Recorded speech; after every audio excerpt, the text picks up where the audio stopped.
Good morning, good afternoon, good evening to all of you. Welcome to my channel Mathematics Classes SKT. एक बार फिर मिलते हैं आज class 11th के लिए।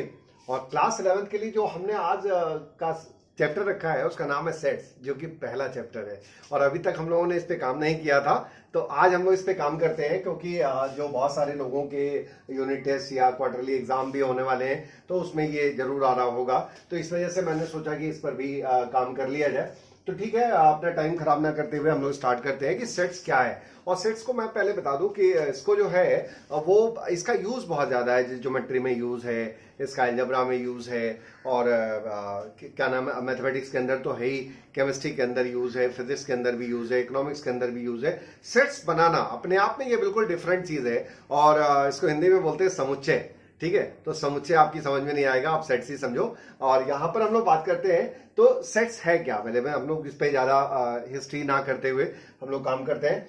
तो a well defined collection of different object is called A set. पहले तो ये कहा गया कि सेट क्या है, कि सेट एक well defined collection of objects है। तो well defined collection of objects, different objects, ये मैंने लिखा है डिफरेंट है, किताबों में डिफरेंट नहीं लिखा रहता है, बट मैंने डिफरेंट लिखा है। डिफरेंट क्यों लिखा है कि उस सेट्स के अंदर जो है ना, वो अलग अलग एलिमेंट्स आने चाहिए, यानी कि एक तरह के एलिमेंट्स नहीं आने चाहिए। जैसे कहीं पर आपने कुछ भी डाल दिया, जैसे ए डाल दिया, तो ए एक ही बार आ सकता है, दो बार नहीं आ सकता है अगर वो सेट्स है तो इस वजह से different objects we can say. So therefore, a well-defined collection of different object is called a set. तो सेट को, ठीक है, ये तो समझ में आ गया, well defined collection of object. और आपकी समझ में अब ये भी आ रहा होगा कि वेल डिफाइंड का मतलब क्या हो सकता है। वेल डिफाइंड का मतलब मैं बताता हूं आपको। वेल डिफाइंड का मतलब है, ऐसे तो आप बहुत सारी चीजें अपने अपने लैंग्वेज में बोल सकते हो, बस वेल डिफाइंड का मतलब है कि जो चीज, जिस चीज में कोई डिस्प्यूट ना हो, जिसको हम और आप सभी लोग मानते हैं, इट इज ट्रू एवरीवेयर, मतलब ये सब जगह सही हो। जैसे कलेक्शन ऑफ नेचुरल नंबर्स। अब बताओ, नेचुरल नंबर चाहे हम यहां पढ़े या हम किसी आउट ऑफ कंट्री पढ़े या कंट्री में किसी और स्टेट में पढ़े, तो क्या नेचुरल नंबर चेंज हो जाएगा? क्या मैथमेटिक्स में नेचुरल नंबर ऐसा है क्या कि हम अमेरिका में जाके पढ़ेंगे तो कुछ और होगा, हिंदुस्तान में पढ़ेंगे तो कुछ और होगा? नहीं, एक ही होगा नेचुरल नंबर, पूरे वर्ल्ड में एक ही है, क्योंकि वो एक ही मैथमेटिक्स का वो सबसे बड़ा इनिशियल पार्ट है। तो इस वजह से बहुत सारी ऐसी चीजें जो collection of real numbers, collection of मतलब बहुत सारी चीजें उसके अंदर आ सकती हैं। ऐसे कलेक्शन मान लीजिए हम कर रहे हैं जो यूनिक है, जैसे इंग्लिश अल्फाबेट्स होते हैं, उसके अंदर हम लोग वॉवेल्स को रख रहे हैं। तो इस तरह की जो कलेक्शन कर रहे हैं, they are called well defined collection. अब मैं ये भी बाद में बताऊंगा कि वेल डिफाइंड क्या नहीं है। ठीक है, तो पहले समझते हैं कि a well defined collection of different object is called a sets. Sets are generally denoted by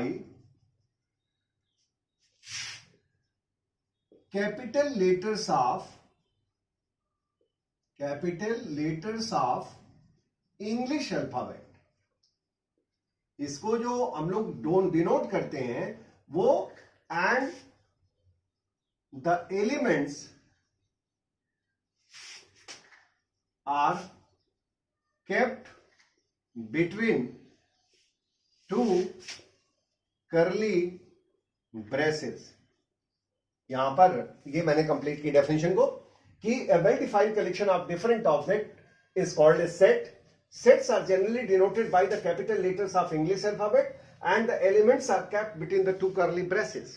For example, कि अगर हम यहां पर a लिख रहे हैं और यहां पर मैंने डाला AEIOU, मुझे लगता है ये सारे लोग इस बात से बहुत ही फैमिलियर होंगे कि AEIOU क्या होता है। It is the vowels of English alphabet. तो वॉवेल्स ऑफ इंग्लिश अल्फाबेट है, तो ये वेल डिफाइंड है, चाहे हम यहां पढ़ें या हिंदुस्तान में पढ़ें या बाहर पढ़ें या कहीं भी, अगर इंग्लिश है तो इंग्लिश में यही 5 वॉवेल्स होते हैं। तो ये वेल डिफाइंड हो गया। मान लीजिए हमने एक और कलेक्शन किया, जैसे मान लीजिए 2 4 6 8 10। अब ये क्या है, वेल डिफाइंड है। 10 तक के आप कह सकते हैं कि ये इवन नंबर हो गए, लेस देन 10 या less than or equal to 10। ठीक है, less than or equal to 10, तो ये हो गए even natural number.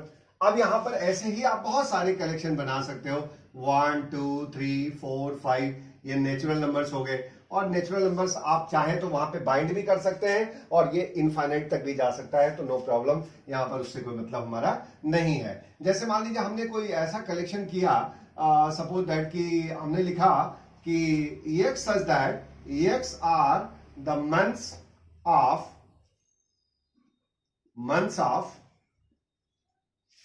a year starting with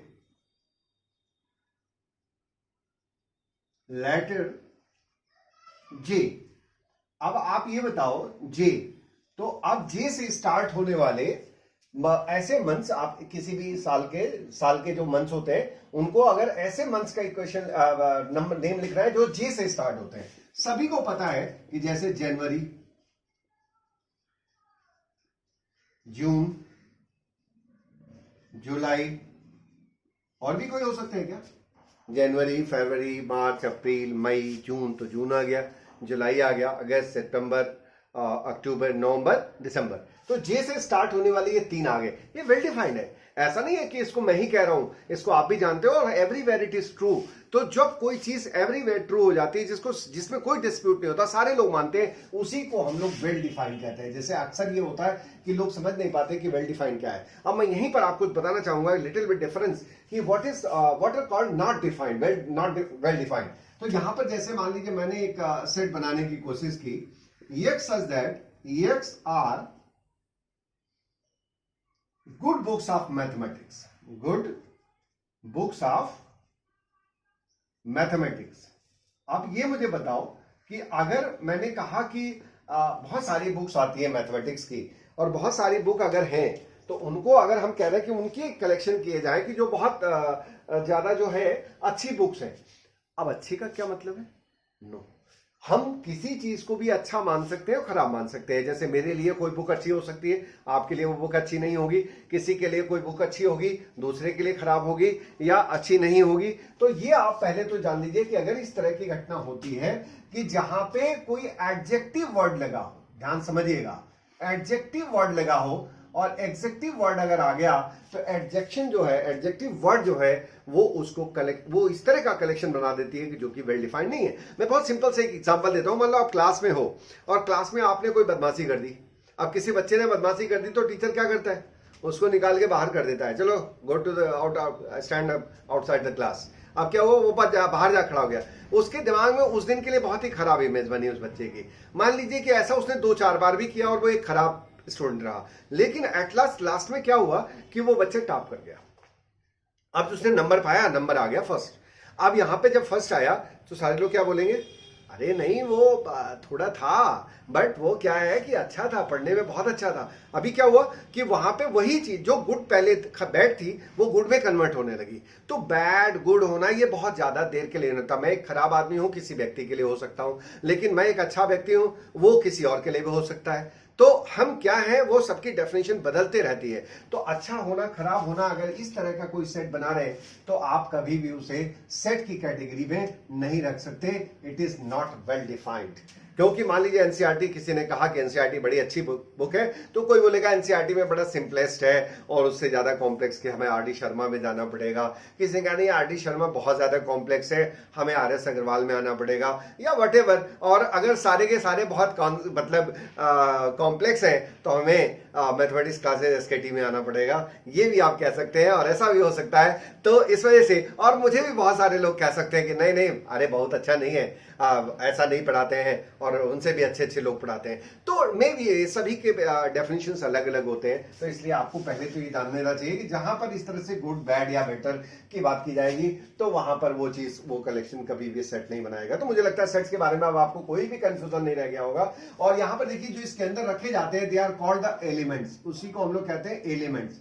ये हो गए एलिमेंट्स, और इसको 2 कर्ली ब्रेसेस यानी कर्ली ब्रेसेस के अंदर रखे जाते हैं। तो ये हो गया आपका जो है वो सेट। बट अंदर जो होना चाहिए वो वेल डिफाइंड होना चाहिए, बस इसका ही आपको ध्यान रखना है, बाकी कोई इशू नहीं है। अब जैसे बहुत सारी ऐसी चीजें हैं, आपने देख ही लिया कि गुड बुक्स ऑफ मैथमेटिक्स। अच्छा, आप अगर मान लीजिए कलेक्शन बना रहे हो आप, और आपने कहा कि students of class, students of class 11th mathematics in a particular school. मान लीजिए वो कोई भी स्कूल हो सकता है, वो पर्टिकुलर स्कूल हो सकता है, ठीक है। तो पर्टिकुलर स्कूल में डेफिनेटली वो कभी भी चीजें अनडिफाइंड नहीं हो सकती। क्यों? क्योंकि अगर कोई स्टूडेंट का कलेक्शन आपने किया है, क्लास फर्स्ट ईयर के स्टूडेंट्स का किया है, तो क्लास फर्स्ट ईयर के स्टूडेंट्स किसी पर्टिकुलर स्कूल में सर्टेन ही होंगे, एक होंगे, अरे एक बोल रहे हैं मतलब 100 होंगे, 200 होंगे, 300 होंगे, 400 होंगे, इससे ज्यादा तो नहीं होंगे ना, या और भी ज्यादा हो तो क्या दिक्कत है, वो फाइनाइट है, कोई समस्या नहीं है। लेकिन जो भी होंगे सर्टेन है, ऐसा नहीं होगा कि आज की डेट 400 है तो कल बदल करके जो है वो 300 हो जाएगी या 350 हो जाएगी या 400 से बढ़ जाएगी, ऐसा नहीं है। एक बार फाइनल होने के बाद वो सारी चीजें कांस्टेंट हो जाती हैं, तो इसका मतलब वो वेल डिफाइंड कलेक्शन है। तो इस तरह की चीजें अगर आप करते हैं, अब यहां पर बहुत ही इंपॉर्टेंट फिनोमेना आता है कि सेट्स को हम रिप्रेजेंट कैसे करते हैं। तो मैं यहां पे बताऊंगा कि सेट्स को रिप्रेजेंट कैसे करते हैं। तो सेट्स को दो तरीके से रिप्रेजेंट करते हैं, और पहला सेट है जिसको रिप्रेजेंट करते हैं उसका नाम है रोस्टर फॉर्म, और दूसरा है set builder form. Representation of sets. अब जब सेट्स को हम रिप्रेजेंट करेंगे तो इसके दो तरीके के रिप्रेजेंटेशन होंगे। एक होता है रोस्टर फॉर्म या टेबुलर फॉर्म भी बोल सकते हैं आप, टेबुलर फॉर्म। और यहां पर आपका set builder form, roster form या सेट बिल्डर फॉर्म। अब यहां पर जब सेट बिल्डर फॉर्म है तो ये क्या है, या रोस्टर फॉर्म है तो क्या है। जब रोस्टर होगा तो यहां पे डायरेक्ट लिस्टिंग ऑफ एलिमेंट्स होगा। मैं यहीं पर आपको समझा दे रहा हूं, डायरेक्ट लिस्टिंग ऑफ एलिमेंट्स। जैसे फॉर एग्जांपल, अब डायरेक्ट लिस्टिंग ऑफ एलिमेंट्स का मतलब है कि उस सेट के अंदर हमको एलिमेंट दिखाई देंगे। अब जैसे मैं यहीं पर लिखूंगा और उसी का मैं वहां पर सेट बिल्डर में भी लिख दूंगा। तो पहला एग्जांपल यहां लिखते हैं, जैसे मान लीजिए मैंने एक सेट का कलेक्शन किया AEIOU, बड़ा फेमस एग्जांपल है ये और बड़ी तेज समझ में आता है, इसलिए इसको पहले हम लोग लिखते हैं। अब यहां पर आपका B, और यहां पर मान लीजिए आपने कहा कि जैसे हमने कह दिया कि 2 4 6 8 10 dot dot dot and so on. चलिए इसको इनफाइनाइट तक ले जाते हैं। फिर यहां पर मान लीजिए एक हमने और कलेक्शन किया और यहां पर हमने लिखा 1/2 2/3 3/4 एंड सो ऑन 10/11। ओके, 10/11 मान लीजिए हमने ऐसा भी लिख दिया। अब आपके तीन ही एग्जांपल रहने देते हैं। यहां पर एक बात तो क्लियर हो गई कि यहां पर जो एग्जांपल्स लिखे गए हैं वो एग्जांपल एकदम इनका डायरेक्ट दिखाई दे रहे हैं हमको कि वो कौन कौन से उसके अंदर जो है एलिमेंट्स एग्जिस्ट कर रहे हैं। और एलिमेंट की एग्जिस्टिंग अगर डायरेक्ट दिखाई दे रही है, डायरेक्ट लिस्ट दिख रहा है, तो इसका मतलब है कि वो सेट बिल्डर रोस्टर फॉर्म है या टेबुलर फॉर्म है। ठीक है, तो ये टेबुलर फॉर्म में आ गए। यहां तक समझ में आ रहा है, AEIOU सभी को पता है, ये इतना पता है, ये इतना पता है, तो कोई भी नंबर है। अब इनको हम चले आते हैं सेट बिल्डर फॉर्म में। तो आप सोच रहे होंगे सेट बिल्डर क्या है, तो इसमें इनडायरेक्ट लिस्टिंग ऑफ एलिमेंट्स है। क्या है? Indirect listing of elements.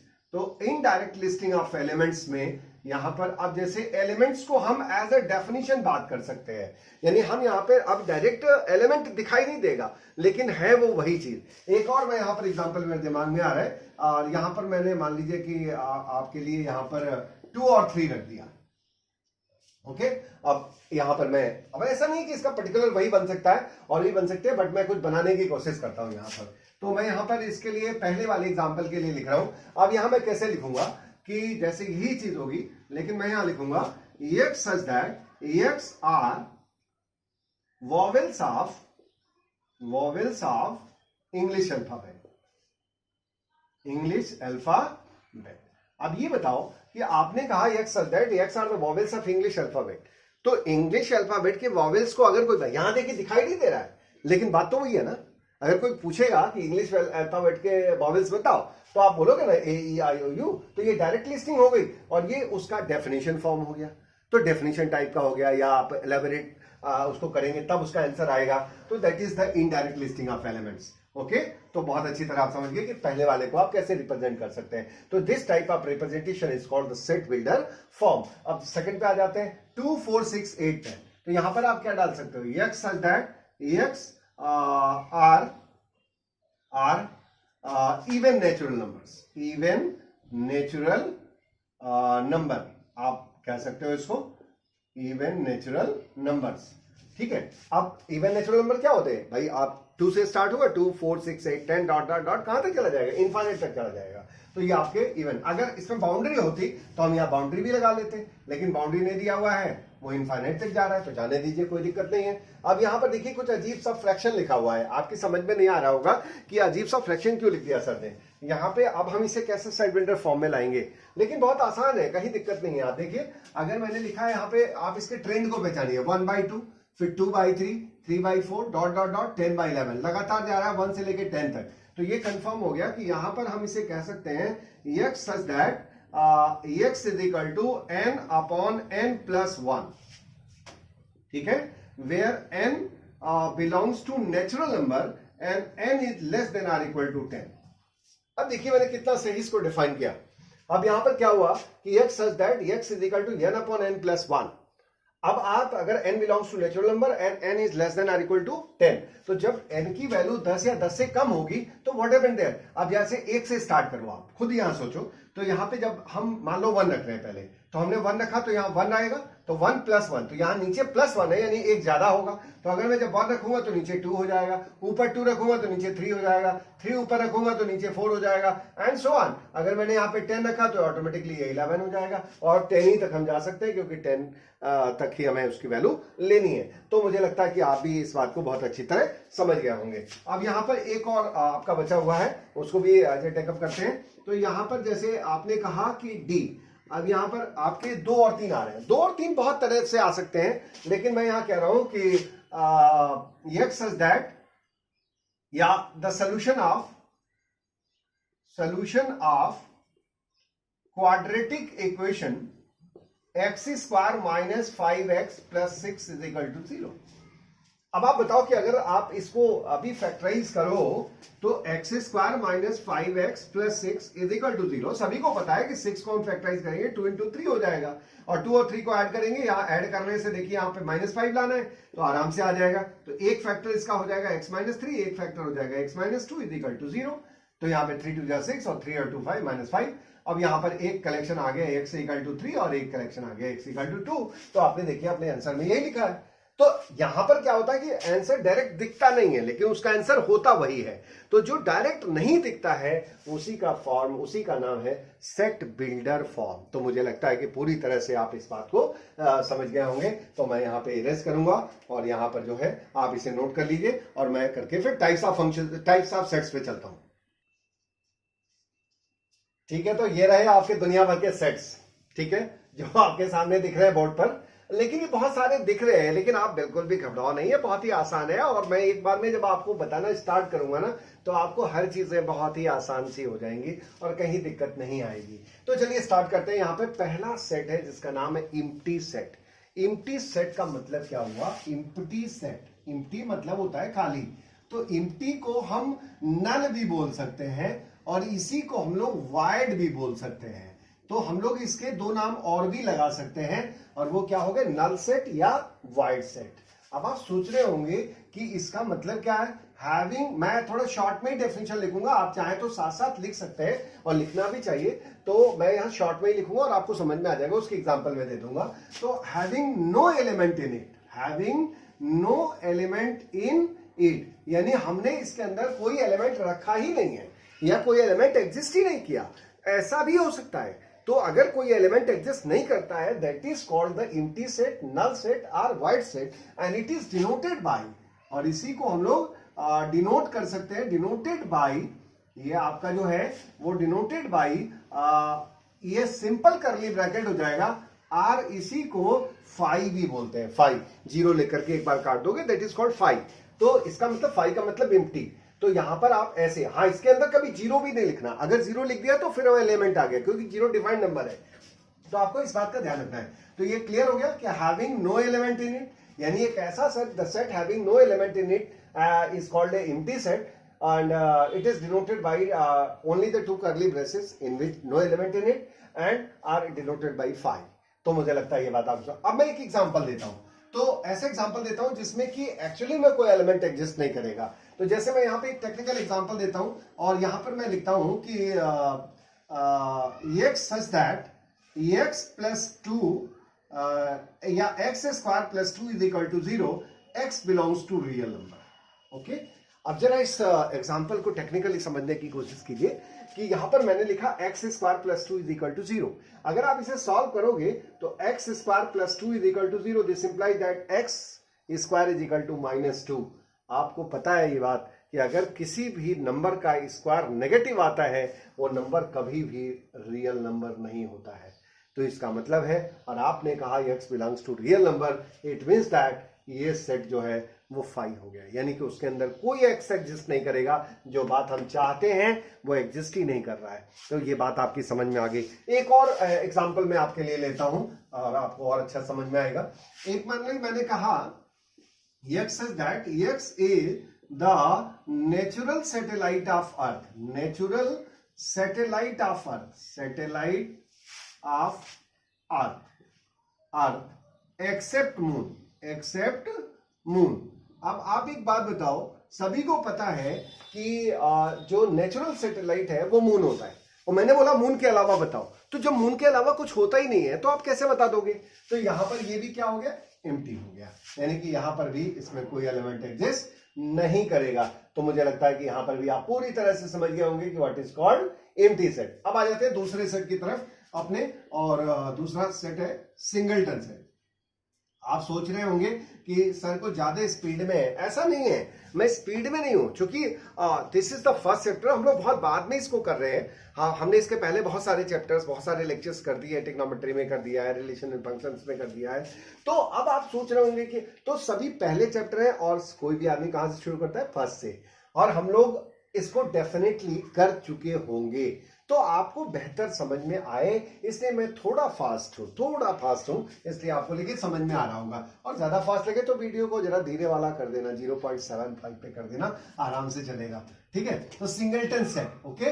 अब सिंगलटन सेट, सिंगलटन का मतलब होता है जिसके अंदर सिर्फ एक एलिमेंट हो, having only one element, having only one element in it, okay, यानी उसके अंदर सिर्फ और सिर्फ एक एलिमेंट है। अब वो आप सेट किसी तरह का ही बना सकते हैं, इसके अंदर 2 रख दिया, एक दूसरा सेट आपने बनाया इसके अंदर 0 रख दिया, एक तीसरा सेट आपने बनाया इसके अंदर आपने जो है वो मून ही रख दिया, जैसे अभी बात कर रहे थे हम लोग। या आप कह सकते हो x such that x is the natural satellite of, या इस तरह से जो है मान लीजिए आपने कुछ बनाया और कहा x such that x -2 is equal to 0, x belongs to real number।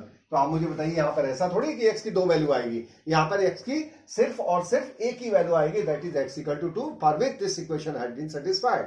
तो यहां पर इसका मतलब ये हुआ कि आपका जो है वो सिंगल, इसका जब आंसर लिखेंगे तो इसका आंसर आएगा 2। तो कहने का मतलब है सिंगल हो गया। तो यहां पर जैसे आपने यहाँ पे 2 लिखा है तो यहाँ पे चेंज कर देते हैं, यहाँ पे 4 कर देते हैं, निकला गया कि वही है। तो यहाँ पर आपका इस तरह से बस सिंगल एलिमेंट आने चाहिए, और सिंगल एलिमेंट अगर एग्जिस्ट कर रहा है that is called singleton set. अब आ जाते हैं फाइनाइट सेट। तो मुझे लगता है फाइनाइट सेट बताने की कोई जरूरत ही नहीं है। अगर किसी का collection countable number of elements contain करता है, यानी कि हम बता पाएंगे कि उसमें 1 लाख है, 2 लाख है, 5 लाख है, 1 करोड़, 1 बिलियन, 1 ट्रिलियन, कुछ भी है। तो जब ट्रिलियन हमने नाम ले लिया दैट इज काउंटेबल। और अनकाउंटेबल का नाम नहीं ले सकते हम, वो इनफाइनाइट हो ही जाता है, वो अनडिफाइंड हो ही जाता है। तो इस वजह से इसमें 2 तरह के सेट आपको नजर आ रहे हैं, जिसका नाम है फाइनाइट सेट और इनफाइनाइट सेट। तो ये जितने एग्जांपल्स हम अभी फिलहाल पढ़ रहे हैं ये सभी के सभी फाइनाइट है। तो आप उसमें नहीं एलिमेंट है तो वो भी फाइनाइट है, उसके एक ही एलिमेंट है तो भी फाइनाइट है। या बहुत सारे ऐसे मान लीजिए कलेक्शन आपने किया और आपने कहा जैसे नेचुरल नंबर ही लिख रहे हैं 1 2 3 4 dot dot dot up to 10 to the power 5, मतलब 1 लाख। तो आपने 1 लाख तक लिख दिया तो ये फाइनाइट हो गया, तो इट इज द फाइनाइट। अभी आप अगर बस इतना समझ लीजिए कि अगर ये इसके अंदर जो नंबर ऑफ एलिमेंट्स है, अगर फाइनाइट सेट अगर इसके पास नंबर ऑफ एलिमेंट काउंटेबल है, काउंट करके बता दिया तो वो फाइनाइट है। अदरवाइज अगर यही चीज इनफाइनाइट की बात करी जाए तो इनफाइनाइट सेट के लिए आप क्या बोल सकते हो, कोई भी कलेक्शन आपने किया x such that x belongs to z। अब z क्या होता है, इंटीजर्स। इंटीजर्स क्या होते हैं, माइनस इन्फिनिटी से लेकर के plus infinity. Set of real number, set of natural number, set of whole number, set of rational numbers, irrational numbers, बहुत सारे आप लिख सकते हो, कोई इश्यू नहीं है। तो इस तरह की जितनी भी चीजें हैं वो सभी के सभी किसमें चले आएंगे, इनफाइनाइट सेट में चले आएंगे। तो मुझे लगता है यहां तक आपको बिल्कुल भी समझने में कोई दिक्कत नहीं हुई होगी। अब आपको अगर कभी भी कोई दिक्कत लगती है ना, तो मैं आपसे ये कहना चाहूंगा कि आपका जो कमेंट सेक्शन है वो आप ही के लिए है, और आप अपना कमेंट जरूर दिया करिए कि आपको कैसा लगा वीडियो या आपको क्या समस्याएं आई। मैं उसमें तभी इंप्रूव कर पाऊंगा जब आपकी पोजीशन आएगी, आपका आपका आपका हमको कमेंट मिल पाएगा, तो हम और इंप्रूव करने की कोशिश करेंगे कि हम आपके लिए और बेहतर क्या कर सकते हैं। ठीक है। और दूसरी चीज, मैं एक चीज और बीच में कहना चाहूंगा कि जिन लोगों ने चैनल को अभी भी सब्सक्राइब नहीं किया है वो इसे देखने के बाद तुरंत ही सब्सक्राइब करें और बेल आइकन जरूर दबाएं ताकि अपकमिंग वीडियोस आपको आते रहें। ठीक है, तो चलिए स्टार्ट करते हैं फिर। और यहां पर आप फाइनाइट और इनफाइनाइट भी समझ गए। अब यहां पर एक वर्ड आता है, इसका नाम है cardinal number of set. Cardinal number of set, ये एक्चुअली एक तरह से टाइप भी कह सकते हैं और ये भी कह सकते हैं कि एक रिप्रेजेंटेशन है। जैसे मान लो यहां पर ए के अंदर AEIOU एलिमेंट है। ठीक है, तो cardinal number is denoted bye A NA। NA का मतलब हो गया cardinal number of A, cardinal number of A, set A, and denotes the total number of elements contained in that set,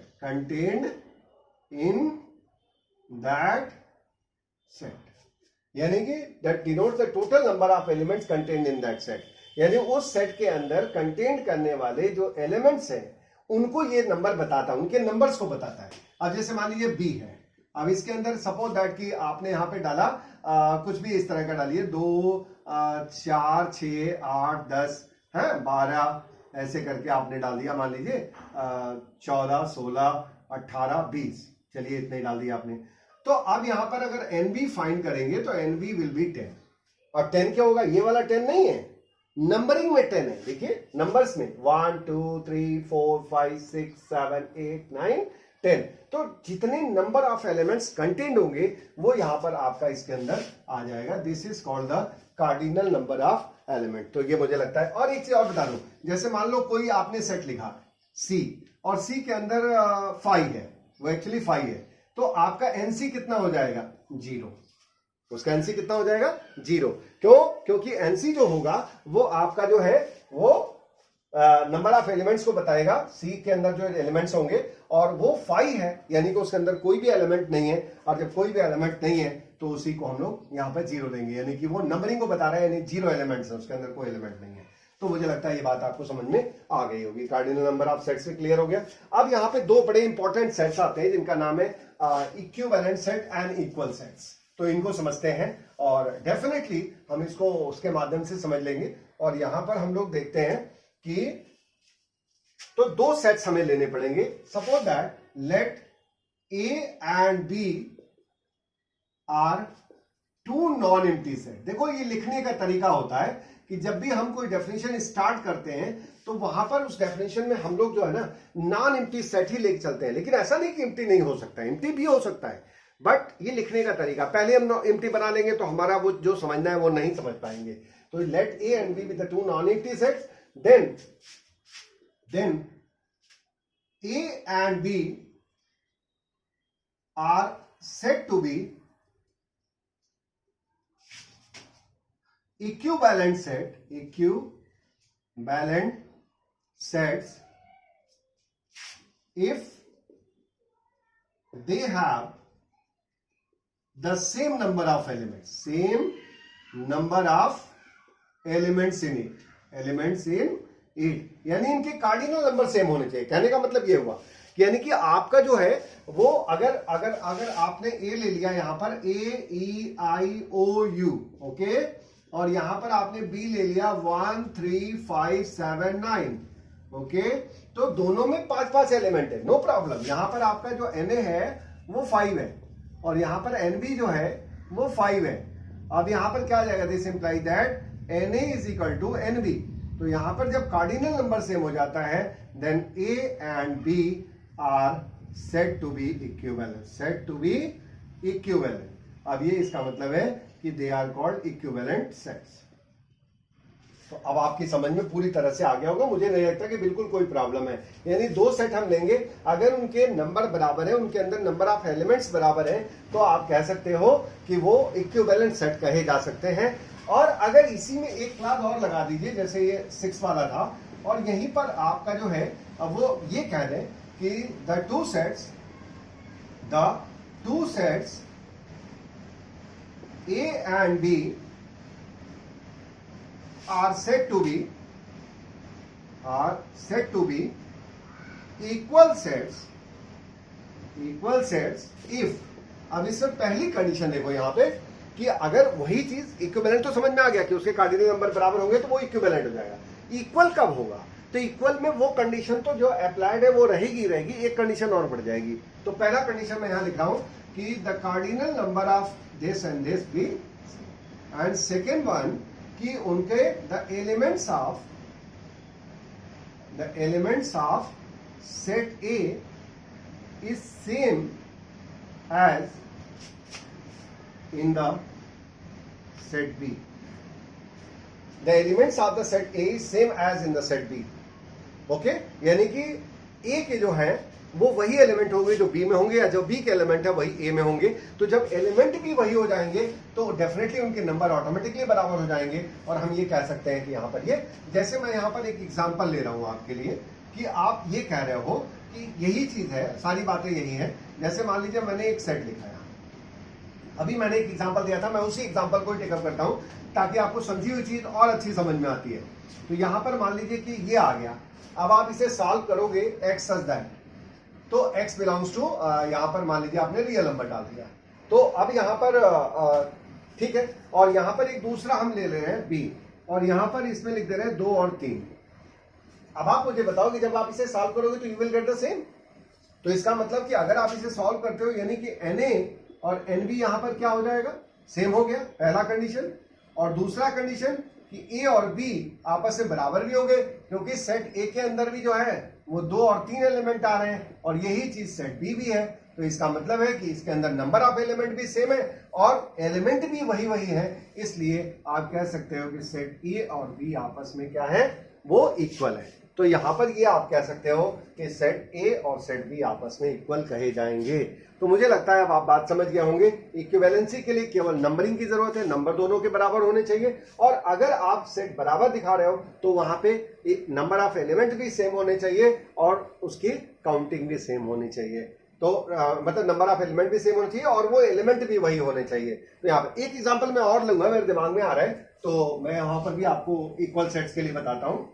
जैसे कभी कभी जब आप सेट्स बनाते हो, जैसे हम लोगों ने अभी उस पर ज्यादा काम नहीं किया है, लेकिन हम लोग एक काम करते हैं, जैसे सपोज दैट कि आपसे किसी ने कहा कि एक वर्ड है, एक यहां पर आपने कहा कि कलेक्शन ऑफ FLOW, ओके, और बी आपने कहा x such that x are the letters of